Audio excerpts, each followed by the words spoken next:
ഞാൻ കരഞ്ഞില്ല, എനിക്ക് കരയേണ്ട ആവശ്യമില്ല. കാരണം സവർണന്റെ മാറിടത്തിലൂടെ വിരിമാറിലൂടെ വില്ലുമുണ്ടി ഓടിച്ച മഹാത്മാ അയ്യങ്കാളിയാണ് നമ്മുടെ കരുത്ത്. ഞാനും നിങ്ങളും ജീവിക്കുന്ന രാജ്യത്ത് ഇന്നും അയിത്തം നിലനിൽക്കുന്നു എന്ന് പറഞ്ഞാൽ, ജാതി നിലനിൽക്കുന്നു എന്ന് പറഞ്ഞാൽ വിശ്വസിക്കേണ്ട നാടാണ്. നിതിൻ രാജ് എന്ന് പറയുന്നത് ഒരു ഐക്കണായി നിൽക്കുകയാണ്. നാളെ നിതിൻ രാജുമാർ ഇനിയും ഉണ്ടാവാതിരിക്കാൻ വേണ്ടിയാണ് നമ്മൾ ഈ പോരാട്ടം നടത്തുന്നത്. ഉത്തർപ്രദേശിൽ പോയി ആരോ ഒരു അറിയാത്ത ആപ്പിൻ്റെ ആളാണെന്ന്, ലോൺ ആപ്പിൻ്റെ ആളാണെന്ന് പറഞ്ഞ് ആരെയോ അറസ്റ്റ് ചെയ്തുകൊണ്ട് വരുമ്പോഴും നമ്മുടെ മുന്നിലൂടെ റാം ഇങ്ങനെ തെക്കുവൊക്കെ നടക്കും. ആ നിതിൻ രാജിൻ്റെ കുടുംബത്തോട് നീതി പുലർത്തുന്നില്ല. എനിക്ക് നിതിൻ രാജിൻ്റെ കുടുംബം എന്ന് പറയുമ്പോൾ നിതിൻ രാജ് അല്ല എൻ്റെ കുടുംബം. നമുക്ക് തരുന്നത് 4 ലക്ഷം രൂപയുടെ വീടാണ് ഒരു പരമാവധി ഒരു ജീവിതകാലത്ത് കിട്ടുന്നത്. രാജ്യത്തെ സവർണ സമ്പന്ന വിഭാഗങ്ങൾക്കായി മാറ്റിവെച്ചുകൊണ്ട് പോകുന്ന ഈ വ്യവസ്ഥിതിയെ ചോദ്യം ചെയ്തുകൊണ്ടാണ് ഈ പോരാട്ടം നടത്തുന്നത്. ഈഴവർ മുതൽ മുകളിലേക്കുള്ള എല്ലാ ജാതിക്കാർക്കും ഇതാവുമെങ്കിൽ എന്തുകൊണ്ട് ദളിത് എന്ന് വിളിക്കുന്ന ആളുകൾ പൊതുസമൂഹത്തിൽ ഒരു 140 മണ്ഡലത്തിൽ ഏതെങ്കിലും മണ്ഡലത്തിൽ മത്സരിപ്പിച്ച് ജയിപ്പിക്കാൻ കഴിയാത്ത സാഹചര്യം ആ രാഷ്ട്രീയ പാർട്ടികൾക്കുണ്ടെങ്കിൽ അതിനർത്ഥം രാജ്യത്ത് ഇപ്പോഴും ജാതി നിലനിൽക്കുന്നു, മാറ്റി നിർത്തൽ നിലനിൽക്കുന്നു എന്നാണ്. അതിനെതിരെയുള്ള പോരാട്ടമാണ് ഞാനും എൻ്റെ നേതാക്കന്മാരും നടത്തിക്കൊണ്ടത്. പക്ഷെ ജയിൽ എന്ന് പറയുന്ന സങ്കല്പം അതിനെ പൊളിച്ചെഴുതേണ്ട സമയം കഴിഞ്ഞിരിക്കുന്നു എന്നാണ് ജയിൽ എന്നതിനെക്കുറിച്ച് എൻ്റെ അഭിപ്രായം. ഒരു ദിവസം പോലും ആരും ജയിലിൽ പോവാൻ സാധിക്കാതിരിക്കണം, അതാണ് ശ്രമിക്കേണ്ടത്. കാരണം അത്ര മോശം അന്തരീക്ഷമാണ് ജയിലിൽ.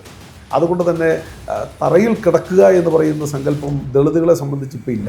ജയിലിലെത്തിയപ്പോൾ ഇപ്പോൾ എന്താണല്ലോ അവിടെ ഉള്ളവർക്ക് ഇതൊക്കെ അറിയാം, അവർക്കും വാർത്തകൾ അറിയാം, കൂടെ ഉള്ളവർക്കും അറിയാം.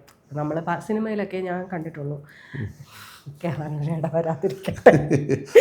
നമ്മളത് ഭയങ്കര പെയിൻഫുള്ളാണ്, എനിക്കത് പറ്റൂല. ഞാനൊക്കെ എപ്പോഴും ഇങ്ങനെ ആളുകളുടെ ഇടയിൽ ഇങ്ങനെ ജീവിച്ച് അങ്ങനെ ഒരു പറ്റാത്ത ഒരാളാണ്. പിന്നെ നമ്മൾ പറ്റില്ല, അതെൻ്റെ നാക്കോൽ പോലും പറയാൻ പറ്റില്ല. അപ്പോൾ ഇങ്ങനെയുള്ള സമയത്ത് എങ്ങനെയായിരുന്നു പോലീസുകാരുടെയും അവിടെ ചെന്ന ആളുകളുടെയും? കാരണം ഞാൻ പറഞ്ഞല്ലോ, നിങ്ങളുടെ ഒരു ഇമേജ്, ഐച്ചേട്ടൻ്റെ ഒരു ഇമേജ് ഇവിടെ ഉണ്ടാക്കി വെച്ചത് പല ആളുകളും ഫേസ്ബുക്കിൽ എഴുതിയത് എനിക്ക് തോന്നുന്ന കിട്ടിയ പച്ചയ്ക്ക് തൂക്കിക്കൊല്ലുന്ന അല്ലെങ്കിൽ വെടിവെച്ച് കൊല്ലുന്ന, തോലുരിയുന്ന തരം, നമ്മൾ ആ ഒരു തരത്തിലാണ് ഇതിനെ ട്രീറ്റ് ചെയ്തത്. ഇപ്പോൾ ചേട്ടൻ പറയുന്നത് പോലെ ഹർത്താലിൽ വണ്ടി തടയുക, ഹർത്താൽ ഏറ്റവും വൃത്തിയായിട്ട് നടത്തുകയും ചെയ്യേണ്ടത് ഉത്തരവാദിത്തം എന്ന നിലയ്ക്ക് ഇല്ല. ഈ ഹർത്താൽ എന്തിനാണ് ദളിത് ആളുകൾ നടത്തിയത്? എന്തിനാണ് നടത്തിയത്? അഞ്ചരക്കണ്ടിയിലെ കോളേജിൽ വെച്ച് മരിച്ച നിതിൻ രാജിൻ്റെ അന്വേഷണവുമായി ബന്ധപ്പെട്ട് സർക്കാർ ഒരു നടപടിയും അല്ലെങ്കിൽ റാമിനെ ഇതുവരേക്കും അറസ്റ്റ് ചെയ്യാൻ പറ്റാത്തതിൻ്റെ അടിസ്ഥാനത്തിൽ ഈ കേസ് ജുഡീഷ്യൽ അന്വേഷണം വേണമെന്നും ഏകദേശം 5ഓളം കാര്യങ്ങൾ ആവശ്യപ്പെട്ടുകൊണ്ടാണ് ഈ ഹർത്താൽ നടത്തിയത്. ഇത് അതിനെ ഏറ്റവും ഭീഭത്സമാക്കി ചിത്രീകരിച്ചത് ഈ ഒരെണ്ണമാണ്. അപ്പം ചേട്ടൻ പറഞ്ഞതുപോലെ നമ്മൾക്കറിയാം, അല്ലെങ്കിൽ ചേട്ടനറിയാം അത് ന്യായമല്ല എന്നുള്ളത്. പക്ഷെ തെളിയിക്കാൻ 7 ദിവസം ജയിലിൽ കിടക്കേണ്ടി വന്നു. എങ്ങനെയായിരുന്നു അവിടെ ചെന്നപ്പോൾ ഉള്ള ഒരു അവസ്ഥ? ജയില് ആധുനിക ജനാധിപത്യ രാജ്യത്ത് ജയിൽ എന്ന് പറയുന്ന സങ്കല്പത്തെ പൊളിച്ചെടുക്കണമെന്നാണ് എൻ്റെ അഭിപ്രായം. കുറ്റവാളികളുണ്ടാവാം, രാജ്യത്ത് കുറ്റവാളികളുണ്ടാവും. സ്വാഭാവികമായും കോടിക്കണക്കിന് ജനങ്ങൾ താമസിക്കുന്ന ഇന്ത്യ പോലെ രാജ്യത്ത് കുറ്റവാളികളൊക്കെ ഉണ്ടാവാം. കുറ്റവാളികളില്ലാത്ത രാജ്യങ്ങളെക്കുറിച്ച് നമ്മൾ പഠിക്കുന്നതും കേൾക്കുന്നതും ഒക്കെ ഉണ്ട്. പക്ഷേ നമ്മുടെ രാജ്യത്തുണ്ടാവാം. പക്ഷേ ജയിലെന്ന് പറയുന്ന സങ്കല്പം രാജ്യത്തുണ്ടാക്കി വെച്ച, ഇംഗ്ലീഷുകാരടക്കമുള്ള ആളുകൾ ഉണ്ടാക്കി വെച്ച ആ ജയിലെന്ന് പറയുന്ന സങ്കല്പം അതിനെ പൊളിച്ചെഴുതേണ്ട സമയം കഴിഞ്ഞിരിക്കുന്നു എന്നാണ് ജയിലെന്നതിനെക്കുറിച്ച് എൻ്റെ അഭിപ്രായം. ഒരു കാര്യം കൂടെ പറയാം, ഒരു ദിവസം പോലും ആരും ജയിലിൽ പോവാൻ സാധിക്കാതിരിക്കണം, അതാണ് ശ്രമിക്കേണ്ടത്. കാരണം അത്ര മോശം അന്തരീക്ഷമാണ് ജയിലിൽ. ജയിലിൽ ചിക്കനുണ്ട്, മട്ടനുണ്ട്, മീൻകറിയുണ്ട്, ഭക്ഷണമെല്ലാം ഉണ്ട്, അവിടെ എല്ലാം ഉണ്ട്, ഇതൊക്കെ കാണുമായിരിക്കും. ഇതെല്ലാം ഉണ്ടായിരിക്കാം. ഞാൻ ജയിലിലെ സിസ്റ്റത്തെ ഞാനിപ്പം വിമർശിക്കുന്നില്ല. അവിടെ എല്ലാം ഉണ്ടായിരിക്കാം. പക്ഷേ എല്ലാം ഉണ്ടെങ്കിലും ജയിലാണ്. ജയിലിൻ്റെ പേര് ജയിലെന്ന് തന്നെയാണ്. ഫ്രീഡം ഇല്ലല്ലോ. ആ ഫ്രീഡം ഇല്ലായ്മയാണ് ജയിലെന്ന് പറയുന്നത്. തറയിൽ കിടക്കണം. നമ്മളൊക്കെ പഴയ ആളുകളല്ലല്ലോ, ജീവിത രീതി മാറിയിട്ടുണ്ട്.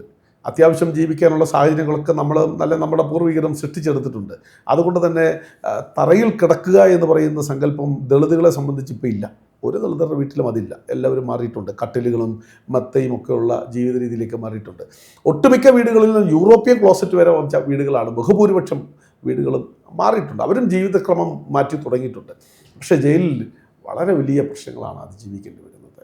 നമുക്കൊരാളുടെ ഫ്രീഡത്തെ സംബന്ധിച്ച് മറ്റൊരു കാര്യമുള്ളത്, അവിടെ വരുന്നത് രാഷ്ട്രീയക്കാർ മാത്രമല്ലല്ലോ.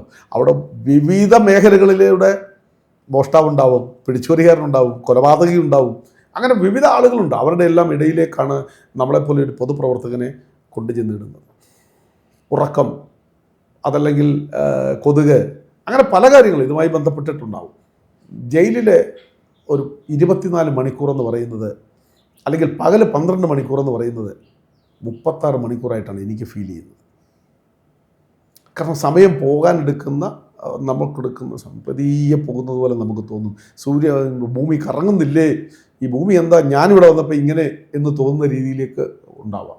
ഇത് മാനസികമായി നമ്മളെ തകർക്കും. പിന്നെ നമ്മുടെ കുടുംബം, നമ്മളൊക്കെ കുടുംബജീവികളാണ്, കുടുംബവുമായി ബന്ധപ്പെട്ടിരിക്കുകയാണ്. മക്കൾ, അവരുടെ മാനസികാവസ്ഥ, അമ്മ അല്ലെങ്കിൽ നമ്മുടെ സഹോദരങ്ങൾ, അവർക്കുണ്ടാകുന്ന മാനസികാവസ്ഥ, അവരൊക്കെ സമൂഹത്തിൽ വിവിധ തുറകളിൽ ജീവിക്കുന്നവരാണ്, അവർക്കൊക്കെ ഉണ്ടാകുന്ന ബുദ്ധിമുട്ടുകൾ, ഇതിനെയൊക്കെ നമ്മൾ ആടുമ്പോൾ നമുക്ക് ചില മാനസിക പ്രശ്നങ്ങളൊക്കെ ഉണ്ടാവും, തളർച്ച ഉണ്ടാവും. ആ തളർച്ച അങ്ങനെ ഒരു വല്ലാത്ത അവസ്ഥയിലേക്ക് എത്തുമ്പോൾ പെട്ടെന്ന് നമ്മൾ നമ്മുടെ ഉത്തരവാദിത്വത്തിലേക്ക് തിരിച്ചു വരും. ഞാൻ എന്തിനാണ് ഇവിടെ വന്നത്, എങ്ങനെയാണ് ഞാനിവിടെ എത്തപ്പെട്ടത്, അതിനൊരു മുദ്രാവാക്യമുണ്ട്, അതിനൊരു ബേസുണ്ട്. ആ മുദ്രാവാക്യത്തിലേക്ക് തിരിച്ചു പോകുമ്പോഴാണ് അഭിമാനത്തോടെ പറയുന്നു, 7 ദിവസം ബുദ്ധിമുട്ടൊക്കെ അനുഭവിച്ചെങ്കിലും, എല്ലാ ബുദ്ധിമുട്ടുകളും ഉണ്ടായിരുന്നെങ്കിലും 7 ദിവസവും അഭിമാനത്തോടെ തന്നെയാണ് ആ ജയിൽവാസം അനുഭവിച്ചത് ഈ സമൂഹത്തിന് വേണ്ടി. പലപ്പോഴും നമ്മുടെ നേതാക്കന്മാർ ജയിലിൽ, പല ആളുകൾ ചോദിക്കാറുണ്ട്, ജയിലിൽ പോയി എത്ര നേതാക്കന്മാരുണ്ട് ഈ ജനതയ്ക്കെന്ന്. ശരിയല്ലേ? അങ്ങനെ ചില ആളുകൾ ചോദിക്കാറുണ്ട്. എന്നോട് തന്നെ ചോദിച്ചിട്ടുണ്ട് പല ആളുകളും, ജയിലിൽ പോയ എന്ന് പറഞ്ഞാൽ സമരത്തിൻ്റെ തീവ്രമായ നിലകളിലേക്ക് എത്തിച്ചേർന്ന എത്ര പേരുണ്ട്. സിക്ക ജാനുവിനെ പോലെയുള്ള, ഗീതാനന്ദനെ പോലെയുള്ള, ഗീതാനന്ദ മാഷെ പോലെയുള്ള വളരെ പ്രമുഖർ നമുക്കുണ്ട്. പക്ഷേ സാധാരണ ആളുകൾ അങ്ങനെ ചോദിക്കാറുണ്ടായിരുന്നു. അപ്പോൾ ഇത് വളരെ വലിയ സാധനമാണ്. നമുക്കുണ്ടാകുന്ന മാനസിക ബുദ്ധിമുട്ടുകളുണ്ട്, പല ആരോഗ്യ പ്രശ്നം, തറയിൽ കിടക്കുമ്പോൾ ആരോഗ്യ പ്രശ്നങ്ങളൊക്കെ ഉണ്ട്. നമ്മുടെ ശരീരത്തുണ്ടാകുന്ന വിവിധ പ്രശ്നങ്ങളുണ്ട്. 50 വയസ്സിൻ്റെ പ്രശ്നമുണ്ടല്ലോ, അതുകൊണ്ട് ജീവിതം 50 വർഷം പിന്നിടുമ്പോൾ അതും ആരോഗ്യത്തെ ബാധിക്കാറുണ്ട്. പക്ഷേ ഇവിടെയൊക്കെ തരണം ചെയ്യുമ്പോഴും നമ്മൾ ഒരിക്കുന്ന മുദ്രാവാക്യമുണ്ട്, ഈ ജനതയുടെ വിമോചനം എന്ന് പറയുന്ന മുദ്രാവാക്യം. അതിൽ നിതിൻ രാജിൻ്റെ മുദ്രാവാക്യം ഒരു സബ് ഹെഡാണ്, നമ്മളെ സംബന്ധിച്ച് ഒരു സബ് ഹെഡാണ്. നിതിൻ രാജ് എന്ന് പറയുന്നത് ഒരു ഐക്കണായി നിൽക്കുകയാണ്. നാളെ നിതിൻ രാജുമാർ ഇനിയും ഉണ്ടാവാതിരിക്കാൻ വേണ്ടിയാണ് നമ്മൾ ഈ പോരാട്ടം നടത്തുന്നത്. ആ പോരാട്ടത്തിനിടയിൽ നമ്മുടെ ജനതയുടെ വിമോചനം എന്ന് പറയുന്നൊരു സ്വപ്നം നമുക്കുണ്ട്. ഭരണകൂടം നമ്മളെ ഇപ്പം ലാപ്തിയും അവർ നമ്മുടെ മർദ്ദനോപകരണങ്ങളൊക്കെ ഉപയോഗിച്ചുകൊണ്ട് തച്ച് തകർക്കാൻ ശ്രമിച്ചേക്കാം, ജയിലിൽ പീഡിപ്പിക്കപ്പെട്ടേക്കാം, കൽത്തുറങ്കുകൾ, നമുക്ക് വലിയ കാരാഗ്രഹങ്ങൾ, വലിയ പ്രശ്നങ്ങൾ ഉണ്ടാക്കിയേക്കാം. അതിനെയൊക്കെ അതിജീവിക്കാൻ കഴിയുന്ന തരത്തിലേക്ക് ഈ ജനതയെ മാറ്റിയെടുക്കാൻ കഴിഞ്ഞിട്ടുണ്ട് എന്നതുകൂടിയാണ്.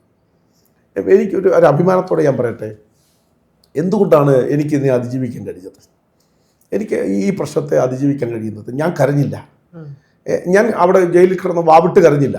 എനിക്ക് കരയേണ്ട ആവശ്യമില്ല. കാരണം എനിക്ക് ശക്തി നൽകുന്നത്, എനിക്ക് ഈ പോരാട്ട വീര്യം നൽകുന്നത്, എന്നെ ഇങ്ങനെ ആക്കി മാറ്റിയത്, ഇതൊക്കെയുള്ള എൻ്റെ പൂർവികരുണ്ട്. പേരറിയുന്നതും അറിയപ്പെടാത്തതുമായ 100,000 പൂർവ്വപിതാക്കന്മാരുടെ മാതാക്കളുടെയും പോരാട്ടത്തിൻ്റെ പാതയിലാണ് ഞാൻ.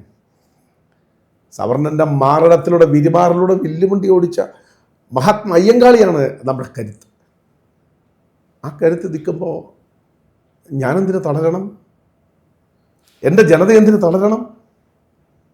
മുന്നോട്ട് തന്നെയാണ്. വെറും 110 വർഷങ്ങൾ, എനിക്ക് കൃത്യം കണക്ക് ഓർമ്മയില്ല, 100-ലധികം വർഷങ്ങൾ മാത്രമാണ് വിദ്യാഭ്യാസത്തിൻ്റെ പാരമ്പര്യമുള്ളത് ഈ രാജ്യത്ത് ദളിതർക്ക്. 110 വർഷമായി കാണും. പഞ്ചമിൽ തുടങ്ങിയ വിദ്യാഭ്യാസമല്ലേ? 5000 വർഷമായി വിദ്യാഭ്യാസം കൊണ്ടു നടന്ന ഈ രാജ്യത്തെ സവർണ മാടമ്പി തമ്പുരാക്കന്മാർക്ക് ഒപ്പമെത്താൻ 110 വർഷം കൊണ്ട് എൻ്റെ ജനതയ്ക്ക് കഴിഞ്ഞെങ്കിൽ ഇവർ മോശമൊന്നുമല്ല.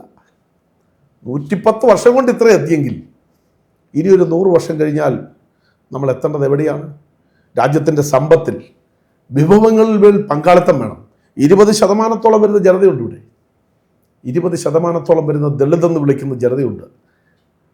ദളിതർ, അതിൽ ഹിന്ദു മതക്കാരുണ്ടാവാം, അതിൽ ക്രിസ്തീയ മതത്തിലുള്ളവരുണ്ടാവും, അതിൽ ബുദ്ധമതം സ്വീകരിച്ചവരുണ്ടാവും. ഞാൻ കഴിഞ്ഞ ദിവസം ചേർത്തലയിൽ ചെന്നപ്പോൾ അറിയുന്നു അവിടെ സിഖ് മതക്കാരായ ദളിതരുണ്ടെന്ന്. അവരൊക്കെ ഉണ്ടാവാം. ഇവരെല്ലാം കൂടി ചേർന്ന് 20%-അടുത്ത്, കൃത്യം കണക്ക് സർക്കാർ പറയണം, നമ്മളല്ല പറയേണ്ടത്, ഏകദേശം 20% വരുന്ന ജനതയുടെ സമ്പത്തിന്മേൽ, വിഭവത്തിന്മേലുള്ള പങ്കാളിത്തം എന്താണ്? ഇതാണ് നമ്മുടെ പോരാട്ടത്തിൻ്റെ സാധനം. ഇപ്പോഴും നോക്കൂ, ഇപ്പോഴും രാജ്യത്ത് അയിത്തം നിലനിൽക്കുന്നു എന്ന് പറഞ്ഞാൽ, ഞാനും നിങ്ങളും ജീവിക്കുന്ന രാജ്യത്ത് ഇന്നും അയിത്തം നിലനിൽക്കുന്നു എന്ന് പറഞ്ഞാൽ, ജാതി നിലനിൽക്കുന്നു എന്ന് പറഞ്ഞാൽ വിശ്വസിക്കാൻ പാടാണ്. എൻ്റെ മകളോടൊക്കെ പറയുമ്പോൾ, മോനെ ജാതി ഇങ്ങനെ പപ്പയ്ക്ക് വേറെ പണിയില്ലെന്ന് ചോദിക്കും. ആ തലമുറയ്ക്ക് ഇതുവരെ ഫീൽ ചെയ്ത് തുടങ്ങിയിട്ടില്ല. കേരളത്തിൽ ഈ 140 നിയോജക മണ്ഡലങ്ങളിൽ ഏതെങ്കിലും ഒരു നിയോജക മണ്ഡലത്തിൽ പ്രമുഖ രാഷ്ട്രീയ പാർട്ടിക്ക്, കേരളത്തിൽ പ്രവർത്തിക്കുന്ന പ്രമുഖ രാഷ്ട്രീയ പാർട്ടിക്ക് ഏതെങ്കിലും ഒരു പട്ടികജാതിക്കാരനെ നിർത്തി മത്സരിപ്പിച്ച് ജയിപ്പിക്കാൻ കഴിയുമോ? കഴിയാത്ത സാഹചര്യം എന്താ? ഈഴവർ മുതൽ മുകളിലേക്കുള്ള എല്ലാ ജാതിക്കാർക്കും ഇതാവുമെങ്കിൽ എന്തുകൊണ്ട് ദളിത് എന്ന് വിളിക്കുന്ന ആളുകൾ പൊതുസമൂഹത്തിൽ ഒരു 140 മണ്ഡലത്തിൽ ഏതെങ്കിലും മണ്ഡലത്തിൽ, സംവരണമല്ല, 140 16 പോട്ടെ, മത്സരിപ്പിച്ച് ജയിപ്പിക്കാൻ കഴിയാത്ത സാഹചര്യം ആ രാഷ്ട്രീയ പാർട്ടികൾക്കുണ്ടെങ്കിൽ അതിനർത്ഥം രാജ്യത്ത് ഇപ്പോഴും ജാതി നിലനിൽക്കുന്നു, മാറ്റി നിർത്തൽ നിലനിൽക്കുന്നു എന്നാണ്. അതിനെതിരെയുള്ള പോരാട്ടമാണ് ഞാനും എൻ്റെ നേതാക്കന്മാരും നടത്തിക്കൊണ്ടിരിക്കുന്നത്. എന്തുകൊണ്ടാവാം അന്ന് തിരുവല്ലയിൽ മാത്രം ഇങ്ങനെ ഒരു ഇതുണ്ടായത്? കാരണം കോട്ടയത്ത് നടത്തി, അങ്ങോട്ട് പോയാൽ വടക്കോട്ട് പോയാൽ കണ്ണൂർ, കോഴിക്കോടിലൊക്കെ ഇത് സമരം ഉണ്ടായിരുന്നു, ഇങ്ങോട്ട് വന്ന ട്രിവാൻഡ്രത്തുണ്ട്. പിന്നെ ഈ തിരുവല്ലയിൽ മാത്രം എന്തുകൊണ്ടാവാം ഇങ്ങനെ ഒരു കോർപ്പസ് ഉണ്ടായത്? അത് ചിരിച്ചോട് തമാശ രൂപത്തിൽ പറയട്ടെ. തിരുവല്ലയിൽ അജി ചാലക്കരി ഉണ്ടായിരുന്നു. അവിടെ ഹർത്താൽ പ്രഖ്യാപിച്ചതിൽ ഏറ്റവും പ്രമുഖനായ നേതാവ് അഡ്വക്കേറ്റ് പി എ പ്രസാദ് കൂടിയാണ്. സണ്ണി കബീക്കാട്, കെ സുരേഷ് അടക്കം വരുന്ന ടീമിൽ അഡ്വക്കേറ്റ് പ്രസാദും ഉണ്ട്. പ്രസാദിൻ്റെ നാടാണ് തിരുവല്ല. അപ്പോൾ പിന്നെ എനിക്ക് മാറി നിൽക്കേണ്ട കാര്യമില്ല. ഞാനും രാഷ്ട്രീയം പഠിച്ചതും വളർന്നതും തിരുവല്ലയിലാണ്.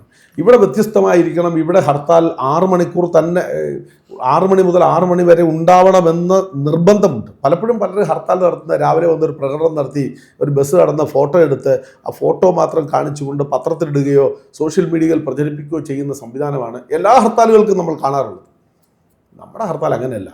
6 മുതൽ 6 എന്ന് പറഞ്ഞാൽ 6 മുതൽ 6 തന്നെയാണ്. ഇവിടെ ഈ പ്രശ്നം നിങ്ങൾ സൃഷ്ടിക്കപ്പെട്ടില്ലായിരുന്നെങ്കിൽ 6 മണി വരെ തന്നെ ഞങ്ങൾ ആ ടൗണിൽ നിലനിന്നേനെ. ഞങ്ങൾ ഭക്ഷണം കഴിച്ചിട്ടില്ല. ഞങ്ങൾ ഭക്ഷണം കഴിക്കാതെ ആരോ കുറച്ച് കപ്പ പുഴുങ്ങി അത് കൊണ്ടുവന്ന് അവിടെ കൊണ്ടുവച്ചിരുന്നു. നമ്മുടെ കൂട്ടത്തിൽ ആരോ, നമ്മുടെ വിഷമം മനസ്സിലാക്കിയ സഹോദരങ്ങൾ ആരോ ചെയ്തു. അത് വലിയ മാന്യമായ പ്രവൃത്തിയാണ്.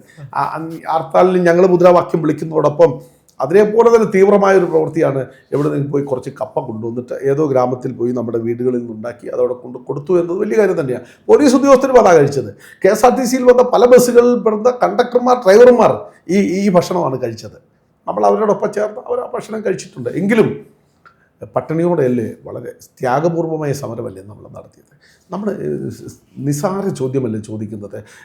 നിങ്ങൾ ഉത്തർപ്രദേശിൽ പോയി ആരോ ഒരു അറിയാത്ത ആപ്പിൻ്റെ ആളാണെന്ന്, ലോൺ ആപ്പിൻ്റെ ആളാണെന്ന് പറഞ്ഞ് ആരെയോ അറസ്റ്റ് ചെയ്തുകൊണ്ട് വരുമ്പോഴും നമ്മുടെ മുന്നിലൂടെ റാം ഇങ്ങനെ തെക്കുവക്കം നടക്കുന്നു. നമ്മുടെ മുന്നിലൂടെ നടക്കുന്നു എന്ന് പറഞ്ഞാൽ നിയമത്തിന് മുന്നിലൂടെ നടക്കുന്നു. റാമിനെ പിടിക്കാനുള്ള സാഹചര്യം പോലീസ് ഉണ്ടാക്കുന്നില്ല. ആ നിതിൻ രാജിൻ്റെ കുടുംബത്തോട് നീതി പുലർത്തുന്നില്ല. എനിക്ക് നിതിൻ രാജിൻ്റെ കുടുംബം എന്ന് പറയുമ്പോൾ നിതിൻ രാജ് അല്ല എൻ്റെ കുടുംബം. നാളെ എൻ്റെ വീട്ടിലുണ്ടാവാം. എൻ്റെ മകള് 21 വയസ്സായി, വിദ്യാഭ്യാസം ചെയ്തുകൊണ്ടിരിക്കുക. എൻ്റെ വീട്ടിലും ഇതുണ്ടാവാം. നാളെ നമ്മുടെ എല്ലാ വീടുകളിലും ഇതുണ്ടാവാം. അങ്ങനെ നിതിൻ രാജിനെ പോലെയുള്ള ആളുകൾ ഉണ്ടാവാതിരിക്കാൻ വേണ്ടിയുള്ള വലിയ ശ്രമമാണ് നമ്മൾ നടത്തിക്കൊണ്ടിരുന്നത്. ഈ ശ്രമത്തെ കേരളത്തിലെ പൊതുസമൂഹം ഏറ്റെടുത്തിട്ടുണ്ട് എന്നുള്ളത് തന്നെയാണ് 100% വിശ്വസിക്കാം. കേരളത്തിൻ്റെ പൊതുസമൂഹം ഇത് ഏറ്റെടുത്തിട്ടുണ്ട്.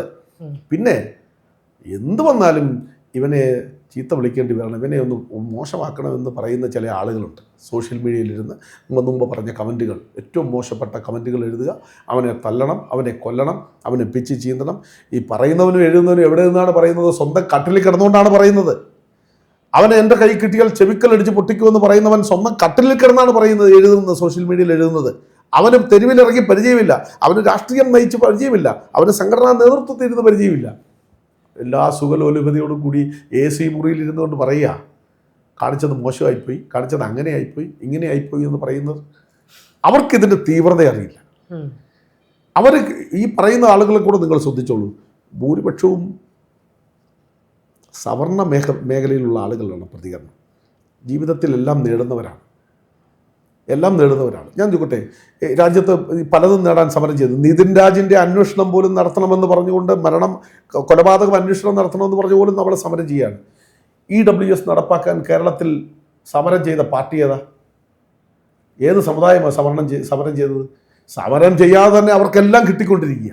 ആ സുഖലോലുപതയിൽ ജീവിക്കുന്ന ജനതയ്ക്ക്, എൻ്റെ ജനതയുടെ വികാരം, വേദന മനസ്സിലാവില്ല.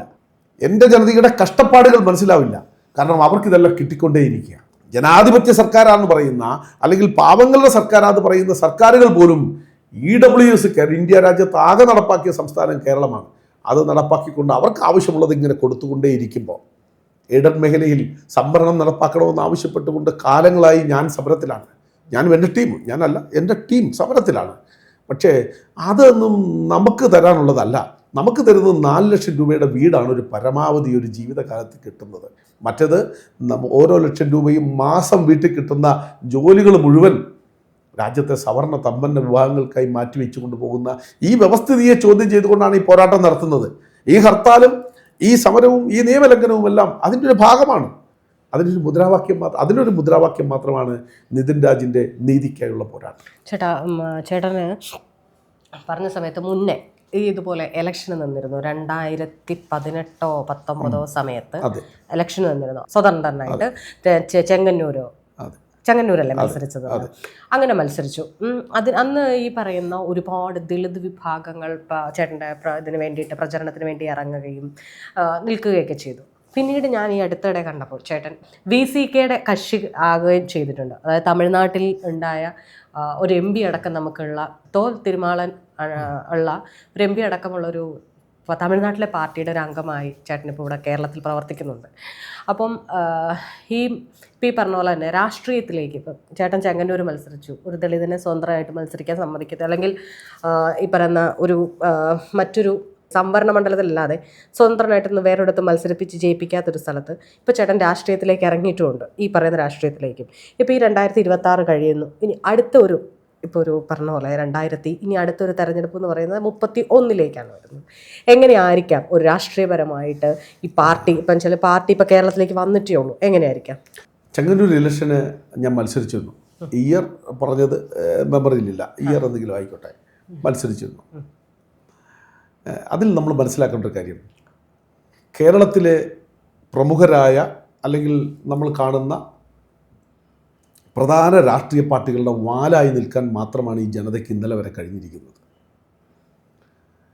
അവിടെ എല്ലായിടത്തും അവർക്ക് പട്ടികജാതിക്കാർക്ക് പ്രത്യേക വിഭാഗങ്ങളുണ്ട്, തൊഴുത്തുകളുണ്ട്. തൊഴുത്തിലാണല്ലോ കെട്ടുക എന്ന് തൊഴുത്തിൽ കെട്ടുക എന്ന് പറഞ്ഞാൽ ബംഗ്ലാവിൽ കയറ്റില്ല എന്നാണ് അതിനർത്ഥം. തൊഴുത്തിൽ കെട്ടുന്നത് എന്ന് പറയുന്നതുകൊണ്ട് ആർക്കും അതിശയം തോന്നില്ലെങ്കിൽ അതിന് മറ്റൊരർത്ഥം കൂടിയുണ്ട്. തൊട്ടുപുറത്ത് ബംഗ്ലാവിൽ കയറ്റില്ല എന്നാണ് അർത്ഥം.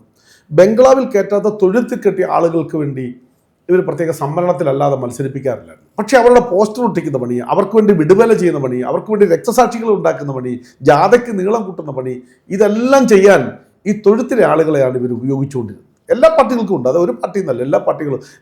നിസാരം ചെറിയ പാർട്ടികൾക്ക് പോലും ഇത്തരം SC/ST വിഭാഗങ്ങളുണ്ട്. ചില ആളുകൾ വടക്കേ ഇന്ത്യൻ ഭാഷ പോലെ ഹിന്ദി ഭാഷ ഉപയോഗിച്ചൊക്കെ അതിനെ മാറ്റിയിട്ടുണ്ട് എന്നുള്ളത് തന്നെ ഉണ്ട്.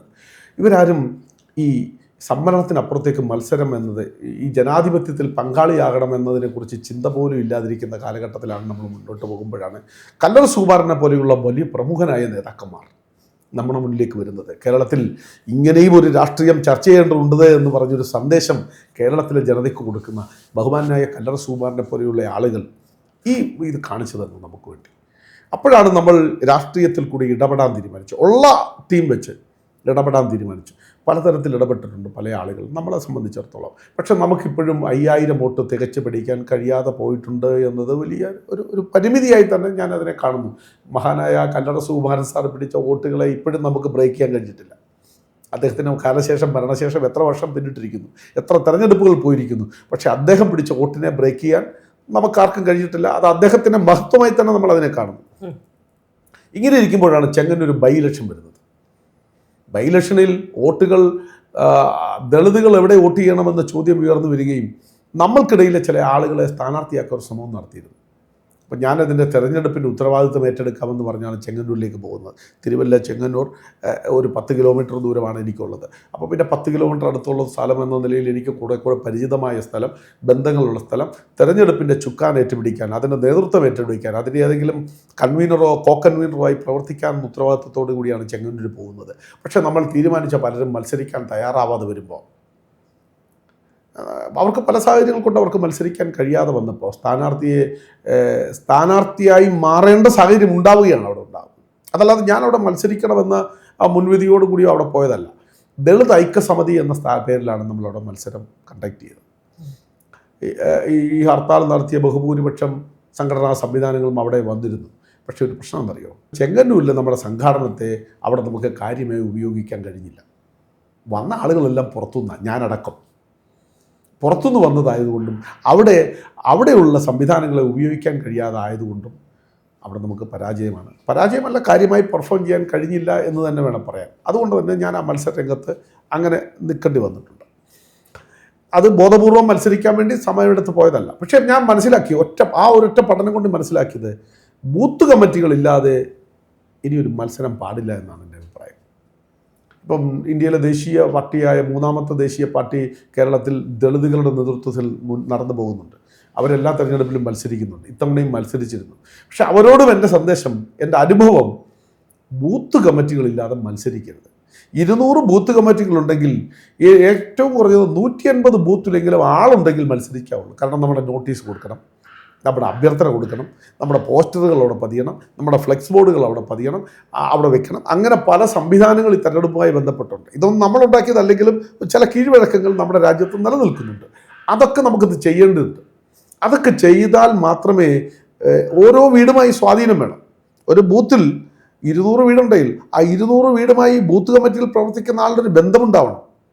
അതല്ലാതെ സ്ഥാനാർത്ഥിയല്ല ഇവരുമായി ബന്ധപ്പെടുന്നത്, ആ വീടുമായുള്ള ബന്ധം. അങ്ങനെ ബൂത്ത് കമ്മിറ്റി ഇല്ലാതെ ഒരിടത്തും തെരഞ്ഞെടുപ്പിൽ മത്സരിക്കേണ്ടതില്ല എന്ന പാഠമാണ് ആ ചെങ്ങന്നൂർ ഇലക്ഷനോട് ഞാൻ മനസ്സിലാക്കിയത്. അതിനുശേഷം ഞാൻ മത്സരിച്ചുമില്ല. കാരണം ഇനി ഞാൻ മത്സരിക്കുന്നെങ്കിൽ ബൂത്ത് കമ്മിറ്റികൾ ക്രിയേറ്റ് ചെയ്തതിന് ശേഷമേ മത്സരിക്കൂ. മാത്രമല്ല, ഞാൻ മത്സരിക്കുക മാത്രമല്ല, ഞാൻ നേതൃത്വം കൊടുക്കുന്ന ഒരു തെരഞ്ഞെടുപ്പുണ്ടെങ്കിൽ, ഏതെങ്കിലും നിയോജക മണ്ഡലത്തിൽ ഞാൻ നേതൃത്വം കൊടുക്കാൻ കഴിയുമെങ്കിൽ, ഇപ്പോൾ തിരുവല്ല എൻ്റെ നിയോജക മണ്ഡലമാണ്, അവിടെ നമുക്ക് അടുത്ത തവണ 2031 മത്സരിച്ചേക്കാവുന്ന ഒരാൾ തീരുമാനിച്ചാൽ അതിൻ്റെ നേതൃത്വം ഞാൻ ഏറ്റെടുക്കില്ല. കാരണം പകുതിയിലധികം ബൂത്തിലെങ്കിലും, മുഴുവൻ ബൂത്തിലും വേണം, പകുതിയിലധികം ബൂത്തിലെങ്കിലും ബൂത്ത് കമ്മിറ്റികൾ ഉണ്ടാക്കാതെ തെരഞ്ഞെടുപ്പിൽ മത്സരിച്ചിട്ട് കാര്യമില്ല. ഇതാണ് അവർ നൽകുന്ന സന്ദേശം. പിന്നീട് രാഷ്ട്രീയമെന്ന് പറയുന്നത് ഇപ്പോൾ VCKയിലാണ് എന്നുള്ളത് ബഹുമാന്യായ തോൾ തിരുമാവളവനെ സംബന്ധിച്ച്, അദ്ദേഹത്തെ സംബന്ധിച്ച് ഇന്ത്യയിലെ തന്നെ പവർഫുൾ ലീഡറാണ് അദ്ദേഹം. പൊരുതി നേടി വന്നതാണ്. അപ്പം 2 MP മാരുണ്ട്, 1 MP അല്ല, 2 MP മാർ. 2 MP മാരും രാജ്യസഭയല്ല, ലോക്സഭ, ജനങ്ങളുടെ ഇടയിലേക്ക് മത്സരിച്ച് ജയിച്ചു വന്ന 2 MP മാരാണ്. പിന്നെ അദ്ദേഹത്തെ സംബന്ധിച്ച് വളരെ വ്യക്തിപ്രഭാവമുള്ളൊരു മനുഷ്യനാണ്. വെറുതെ ഉണ്ടായതല്ല, ജീവിതം മുഴുവൻ പോരാടി അദ്ദേഹം നേരിട്ട് വന്നതാണ്. കുടുംബം പോലും ഉപേക്ഷിച്ചിട്ട് അദ്ദേഹം പോരാടി ഉണ്ടാക്കിയെടുത്തതാണ് ആ സംവിധാനം എന്ന് പറയുന്നത്. ആ സംവിധാനത്തിലൂടെ അദ്ദേഹം നയിക്കുന്ന ഒരു പാർട്ടി, കേരളത്തിൽ അത്തരമൊരു പാർട്ടിയുടെ ആവശ്യമുണ്ടെന്ന് മനസ്സിലാക്കി. സമുദായ സംഘടനയ്ക്കപ്പുറം സമുദായ സംഘടനാ സംവിധാനങ്ങൾ, ഇപ്പോൾ ഇവിടെ നമ്മൾ ഹർത്താൽ പരിശോധിച്ചാൽ നമുക്കറിയാൻ കഴിയും, നമ്മൾ സംഘടനകളാണ്, സാമൂഹ്യ സംഘടനകൾ, സമുദായ സംഘടനകൾ, അവരൊക്കെ ചേർന്നാണ് ഈ ഹർത്താൽ നടത്തിയത്. ഞാൻ ഈ പറയുന്ന സംഘടനകളിലൊന്നും അംഗമല്ല. പക്ഷെ ഞാൻ എവിടെ പോകുന്നത്? ഞാൻ ജനതയിൽ അംഗമാണല്ലോ, ഈ മുദ്രാവാക്യത്തിൽ അംഗമാണല്ലോ, ജനതയുടെ ഭാഗമാണ് ഞാൻ. അതുകൊണ്ട് തന്നെ എനിക്കതിനകത്ത് ഉത്തരവാദിത്തമുണ്ട്, ഞാൻ ഏറ്റെടുക്കുകയും ചെയ്യുന്നു. അങ്ങനെയാണ് ഞാൻ അവിടേക്ക് പോകുന്നത്. അതുകൊണ്ട് തന്നെ VCKയിലാണ് എന്നുള്ളത് കൊണ്ട് ഇടപെടാതിരിക്കേണ്ടതില്ല എന്ന് ചിന്തിക്കുന്നതിന് ശരിയല്ല. ഇടപെടുക തന്നെ വേണം. ആ ഇടപെടലാണ് ഇപ്പോൾ ഇവിടെ കൊണ്ടുവന്ന് എത്തിച്ചിരിക്കുന്നത്. കേരളത്തിൽ അത്തരമൊരു രാഷ്ട്രീയം ആവശ്യമാണ് എന്ന് തന്നെ ഞാൻ വിചാരിക്കുന്നു. സമുദായ സംഘടനകൾക്കപ്പുറത്തേക്ക് തീവ്രമായ ഒരു ബേസുള്ള പവർഫുൾ ലീഡർ, ഒരു പാർട്ടി ഞാൻ പഠിക്കുന്നത് 3 കാര്യത്തിലാണ്. ഒന്ന്, ആ പാർട്ടി ഉയർത്തുന്ന പ്രത്യയശാസ്ത്രം, ഏറ്റവും പ്രധാനമായ പ്രത്യയശാസ്ത്രം. അത് അംബേദ്കർ ബേസ് പ്രത്യയശാസ്ത്രമാകുമ്പം, അംബേദ്കറേറ്റ് പ്രത്യയശാസ്ത്രം, പ്രബുദ്ധ ഭാരതം എന്ന് പറയുന്ന സങ്കല്പം ബാബാ സാഹേബ് അംബേദ്കർ മുന്നോട്ട് വെച്ച സങ്കല്പത്തെ ആവുമ്പോൾ 1. 2, ഒരു ഓഫീസ് എന്ന് പറഞ്ഞാൽ ഗ്രൂപ്പിസം ഇല്ലാത്ത പാർട്ടി, ഒരിടത്തും നിയന്ത്രിക്കുന്ന പാർട്ടി എന്നാണ്. 1, ഒരു സിംഗിൾ ലീഡർ. ജനാധിപത്യമുണ്ടെങ്കിലും അത് സെൻട്രൽ കേന്ദ്രീകൃതമായ ജനാധിപത്യമായിരിക്കണം. ജനാധിപത്യം ആവശ്യമാണെങ്കിൽ 100% ജനാധിപത്യത്തിലേക്ക് പോയാൽ മൂവ്മെൻറ്റുകൾക്ക് മുന്നോട്ട് പോകാൻ കഴിയില്ല. അതുകൊണ്ട് തന്നെ പവർഫുള്ളായി 1000 സൂര്യചന്ദ്രന്മാരുടെ തേജസ്സോടുകൂടി എന്നൊക്കെ പറയുന്ന വാക്കുകളുടെ പവർഫുൾ മാനായി നിൽക്കുന്ന ഒരു ലീഡർഷിപ്പ് നമുക്ക് ആവശ്യമാണ്. ആ ലീഡർഷിപ്പ് ഉണ്ട്. ഇതൊക്കെ കൂടുമ്പോഴാണ് VCK തിരഞ്ഞെടുക്കാൻ കാര്യം. VCKയുടെ പ്രവർത്തനങ്ങളുമായി മുന്നോട്ട് പോകുന്നു. 2031 VCKയുടെ സ്ഥാനാർത്ഥികൾ കേരളത്തിൽ മത്സരിക്കുക തന്നെ, ഈ നിയമസഭയിലേക്ക് മത്സരിക്കുക തന്നെ ചെയ്യും. ഓക്കെ ചേട്ടാ, അതുപോലെ തന്നെ ചേട്ടൻ പണ്ടെന്നല്ല, ഞാൻ ചേട്ടനെ പരിചയപ്പെടുന്നത് അശോക് കുമാർ എന്ന് പറഞ്ഞ ചേട്ടൻ ഒരു നാടകം ക്രിയേറ്റ് ചെയ്തിരുന്നു, മഹാത്മാ അയ്യങ്കാളിയെ കുറിച്ചിട്ട്. അതിൽ അയ്യങ്കാളിയായി വേഷമിട്ട് ഒരു നാടക പ്രവർത്തകനായി ചേട്ടനെ കണ്ടത്. ഏകദേശം നിങ്ങൾ ഒരുപാട് സ്റ്റേജുകളോളം ചെയ്തിട്ടുണ്ടായിരുന്നു. അപ്പം ഈ നാടക പ്രവർത്തനവും ഒരു തരത്തിൽ ഒരു രാഷ്ട്രീയമാണ്. തീർച്ചയായും. കാരണം നമ്മൾ പറയുന്ന ഐഡിയോളജി അത് നമുക്ക് അങ്ങനെയും ആളുകളിലേക്ക് ഇപ്പം ഈ സിനിമ അതിൻ്റെ ഏറ്റവും വലിയ ഇതാണ്. തമിഴ്നാട്ടിൽ വിജയ് ഇത്രത്തോളം ചെയ്ത ഒരു മീഡിയമാണ്. ഇപ്പൊ എങ്ങനെയാണ് കലാപ്രവർത്തനങ്ങളുമായി മുന്നോട്ട് പോകുന്നത്? രാഷ്ട്രീയം എവിടെയൊക്കെ ഉപയോഗിക്കാമോ അവിടെയെല്ലാം നമ്മൾ ഉപയോഗിക്കണം. തീർച്ചയായും എനിക്ക് നാടകത്തോട് വളരെ വലിയ താല്പര്യമുള്ള ആളാണ്. ഞാൻ അങ്ങനെ തീവ്രമായ അഭിനേതാവാണോ എന്ന് ചോദിച്ചാൽ ഞാൻ അങ്ങനെ അത്രയല്ല. ചിലതൊക്കെ ചെയ്യാം എന്നല്ലാതെ ഒരു ആക്ടർ ചെയ്യുന്നത് പൂർണ്ണമായ ആക്ടറാണോ എന്നൊരു ചോദ്യത്തിന് ഞാൻ അല്ല എന്ന് മറുപടി പറയൂ. എന്നെ എന്തെങ്കിലും ഏൽപ്പിച്ചാൽ ചെയ്യാൻ ശ്രമിക്കാം. അങ്ങനെയാണ് ഞാൻ നാടകത്തിലെത്തുന്നത്. കോട്ടയം കേന്ദ്രീകരിച്ച് തന്നെ ഒരു നാടകം വരുന്നു. നാടകത്തിൽ എന്നോട് ചോദിക്കുന്നു, നാടകത്തിൽ എൻ്റെ അഭിനയം കണ്ടിട്ട് വിളിച്ചതല്ല, എൻ്റെ ശാരീരികമായ പ്രകൃതി കണ്ടിട്ട് എന്നെ അവിടേക്ക് കൊണ്ടുപോയി. പിന്നീട് ഞാൻ അഭിനയത്തിലേക്ക് വരികയാണ്. അതിനു മുമ്പ് കൊച്ചിൻ ഹൈനസ് എന്ന് പറയുന്ന ഒരു മിമിക്സ് ട്രൂപ്പ് 10-17 വർഷം നടത്തിയിട്ടുണ്ട്. 17 വർഷത്തോളം 2018 വെള്ളപ്പൊക്കം വരെ ആ മിമിക്സ് ട്രൂപ്പ് മുന്നോട്ട് കൊണ്ടുപോയി. ഒരിക്കൽ പോലും സ്റ്റേജിൽ കയറിയിട്ടില്ല, ഒരിക്കൽ പോലും അനൗൺസ് ചെയ്യാൻ മൈക്ക് എടുത്തിട്ടില്ല. ആ ടീമിനെ അങ്ങനെ തന്നെ വിട്ടു. അത് മാനേജ് ചെയ്യുന്നത് ബ്രദറായിരുന്നു, അനിയൻ ജിനു ആണ് അത് മാനേജ് ചെയ്തുകൊണ്ടിരുന്നത്. ജിനുവിൻ്റെ നേതൃത്വത്തിൽ അത് മുന്നോട്ട് പോയിക്കൊണ്ടിരിക്കുന്നു. ആരാണ് ലീഡ് ചെയ്യുന്നത് ചോദിച്ചാൽ അജി ചാലക്കരയുടെയാണ് എന്ന് പറയുമെങ്കിലും ലീഡ് ചെയ്യുന്നത് ബ്രദറായിരുന്നു, അനിയൻ ജിനു ചാലക്കരയാണ് ലീഡ് ചെയ്ത് അത് കൊണ്ടുപോയിക്കൊണ്ടിരുന്നത്. അങ്ങനെ നിൽക്കുമ്പോഴാണ് ഇവരെന്നെ നാടകത്തിലേക്ക് ക്ഷണിക്കുന്നത്. ഞാൻ ചെയ്തു നോക്കാമെന്ന് പറഞ്ഞു. ചെയ്തു നോക്കിയപ്പോൾ അവർ കുറച്ചുകൂടെ മെച്ചപ്പെടുത്താം. അങ്ങനെ ചെയ്തു. കേരളത്തിൻ്റെ വിവിധ മേഖലകളിൽ മഹാത്മാ അയ്യങ്കാളുടെ വേഷം അത് ചെയ്യാൻ കഴിഞ്ഞു എന്നത് വലിയ അഭിമാനമാണ്. ഇതൊരു ദൗത്യത്തിൻ്റെ ഭാഗമല്ലേ. അദ്ദേഹത്തിൻ്റെ വേഷം കൂടി ആ വേദിയിൽ അത് എടുത്തണിയാൻ കഴിഞ്ഞു എന്നത് അഭിമാനത്തോടെ അല്ലാതെ ഓർക്കാൻ കഴിയില്ല. അതിനുകൂടി നിയോഗിക്കപ്പെട്ട ആളാണല്ലോ ഞാനെന്ന കാര്യത്തിൽ ആത്മാഭിമാനമുണ്ട്. നിരവധി വേദികളിൽ മഹാത്മാ അയ്യങ്കാളിയെ അവതരിപ്പിക്കാൻ കഴിഞ്ഞിട്ടുണ്ട്. അത് വലിയ അഭിമാനത്തോടു കൂടി ഓർക്കുന്നു. ഇപ്പോഴും നാടക പ്രവർത്തകനാണ്, ഇപ്പോഴും കലാപ്രവർത്തകനാണ്. കലാകാരന്മാരുടെ കേരളത്തിൽ വലിയ പ്രമുഖമായ ഒരു സംഘടനയുടെ സംസ്ഥാന സെക്രട്ടറി കൂടിയാണ്. കലാസംഘടനയുടെ സംസ്ഥാന സെക്രട്ടറിയാണ്. അവിടെ ദളിതില്ല, അവിടെ എല്ലാ ആളുകളുമുണ്ട്. എല്ലാവരും കലാകാരന്മാരാണ്. നാടകക്കാർ, പാട്ട് പാടുന്നവർ, നാടൻ പാട്ടുകാർ, മിമിക്രികൾ, ഇൻസ്ട്രുമെൻ്റ് ചെയ്യുന്നവർ, അങ്ങനെ എല്ലാ മേഖലയിലും വരയ്ക്കുന്നവർ, മേക്കപ്പ് ആർട്ടിസ്റ്റുകൾ എന്ന് പറഞ്ഞാൽ മുഴുവൻ മേഖലയിലും സർക്കാർ അംഗീകരിച്ച 38 കലകളുണ്ട്. അംഗീകരിച്ച കലകളിലും ചേർന്നുള്ള വലിയൊരു 10,000-കണക്കിന്, എനിക്കൊന്ന് 50,000-നടുത്ത് മെമ്പർഷിപ്പുള്ള ഒരു സംഘടനയുടെ സംസ്ഥാന സെക്രട്ടറി ആയിട്ട് കൂടി പ്രവർത്തിക്കുകയാണ്. കലാസംഘടനയുടെ സംസ്ഥാന സെക്രട്ടറി ആയിട്ട് കൂടി പ്രവർത്തിക്കുന്നുണ്ട്. നാടകം ഇപ്പോഴും ലൈവിൽ കളിച്ചുകൊണ്ടേയിരിക്കും. ഇപ്പം ആ കേസുമായി ബന്ധപ്പെട്ട് എങ്ങനെയാണ് നിലവിലെ ഒരു അപ്ഡേഷൻ? ഇപ്പോൾ ജാമ്യം കിട്ടി, ഇനി ഇതിൻ്റെ വാദങ്ങളാണോ എന്താണ്? വെറുതെ ഞാനങ്ങ് പറയുന്നത് ശരിയാണോ? ഞാൻ പറയുന്നത് ശരിയല്ല എന്നാണ് എൻ്റെ അഭിപ്രായം. കാരണം ഈ കേസ് നോക്കുന്നത് ഇപ്പോൾ അവരെ എത്തിച്ചതും ഞാൻ ജയിലിൽ അവിടെ ഇങ്ങനെ കിടന്നതേ ഉള്ളൂ. എല്ലാം നോക്കി നടത്തിയ എൻ്റെ സഹോദരങ്ങളാണ്, എൻ്റെ നേതാക്കന്മാരാണ്. ഒന്ന് ശ്രദ്ധിച്ചിട്ടുണ്ടാവും, കോടതിയിൽ ഒരു വക്കീലിൻ്റെ ആവശ്യമേ ഉള്ളൂ ഈ കേസിന്. പക്ഷേ സോഷ്യൽ മീഡിയ പരിശോധിച്ചാൽ അറിയാം, ഏതാണ്ട് 7ഓളം വക്കീലന്മാരാണ് അവിടെ എത്തിയത്. ഒരു വക്കീൽ യൂണിഫോം ഇടാതെ എത്തി, വക്കീലിൻ്റെ കോട്ടണിയാതെ അവിടെ എത്തി. അങ്ങനെ 8-9 വക്കീലന്മാർ തന്നെ ഒരു കേസിന് വേണ്ടി അവിടെ എത്തിയിട്ടുണ്ട്. അവരൊക്കെ ആയിട്ട് ചർച്ച ചെയ്യണ്ടേ? അവരുമായിട്ട് ചർച്ച ചെയ്യണം. കേസ് എങ്ങനെ പോകണം, എങ്ങനെ നിലപാടെടുക്കണം. സംഘാടക സമിതി നാളെ എറണാകുളത്ത് വിളിച്ചിട്ടുണ്ട്. നാളെ എറണാകുളത്ത് നടക്കുന്ന സംഘാടക സമിതിയിൽ ഇത് ചർച്ച ചെയ്യണം. കൂടെ നിന്നവരോടും ആലോചിക്കണം. അതൊക്കെ കഴിഞ്ഞതിന് ശേഷം നമുക്കത് പറയാൻ കഴിയും. ഞാൻ വ്യക്തി എന്ന നിലയിൽ അത് പറയാൻ ഞാൻ പ്രാപ്തനല്ല. പറയുന്നതും ശരിയല്ല. പ്രാപ്തനല്ല എന്നല്ല, ഞാൻ വേണമെങ്കിൽ എനിക്ക് വലിയ അഭിമാനം, ഞാനത് എങ്ങനെയാ എന്ന് പറയുന്നത് അത് ശരിയല്ല. എൻ്റെ നേതാക്കന്മാർ തീരുമാനിക്കും. ഓക്കെ, നീതിന്യായ വ്യവസ്ഥയിൽ വളരെയധികം ബഹുമാനിക്കുകയും വിശ്വസിക്കുകയും ചെയ്യുന്ന ഒരു വ്യക്തി എന്ന നിലയിൽ നമ്മൾ പുറത്തു വന്ന വാർത്തകളെല്ലാം ആദ്യം പ്രതികൂലമായിരുന്നു. പിന്നീട് ജയിലിലടയ്ക്കപ്പെട്ടു. ആ ഒരു ചേട്ടൻ പറഞ്ഞുള്ള ജയിലുകളെന്നും ജയിലാണ്. ആ അനുഭവം വേറൊരു വ്യക്തിക്കും ഉണ്ടാവാതിരിക്കട്ടെ. എന്താ പറയുക, നീതിക്കൊപ്പം നിൽക്കണോ ന്യായത്തിനൊപ്പം നിൽക്കണോ എന്നുള്ള ചോദ്യം വരുമ്പോൾ നീതിയാണ് എൻ്റെ മുന്നിൽ വരുന്നത്. എന്താണെങ്കിലും ചേട്ടൻ ഇറങ്ങി ചേട്ടൻ്റെ സംഘടനാ പ്രവർത്തനമായിട്ട് നടക്കുന്നു. അടിക്കണം കൊല്ലണം എന്ന് പറഞ്ഞവരാരും മാറ്റിത്തിരുത്തി പറഞ്ഞിട്ടില്ല. പക്ഷേ മാറ്റിത്തിരുത്തി പറയട്ടെ, നമ്മുടെ ഇന്റർവ്യൂ പറയണം. കാരണം നമ്മൾ ചെയ്യുന്നത് നീതിയുടെ പ്രവൃത്തിയാണ്. ഭരണഘടന മാത്രമാണ് ഉയർത്തിപ്പിടിക്കുന്നത്. നമ്മൾ ആക്രമണങ്ങളെ പ്രോത്സാഹിപ്പിക്കുന്നില്ല. നിയമലംഘനങ്ങളെന്നേ നമ്മൾ പറയുന്നുള്ളൂ. നിയമലംഘനത്തെ വളച്ചൊടിച്ചുകൊണ്ട് ആക്രമണങ്ങളിലേക്ക് പോകുന്നില്ല. ജനജീവിതത്തെ സ്തംഭിപ്പിക്കണമെന്ന് നമുക്കൊരാഗ്രഹവുമില്ല. ഭരണകൂടം നമ്മളെ കൂടി മൈൻഡ് ചെയ്യണം. ഇവർ ഇത് മാറ്റി പറയുക തന്നെ ചെയ്യും.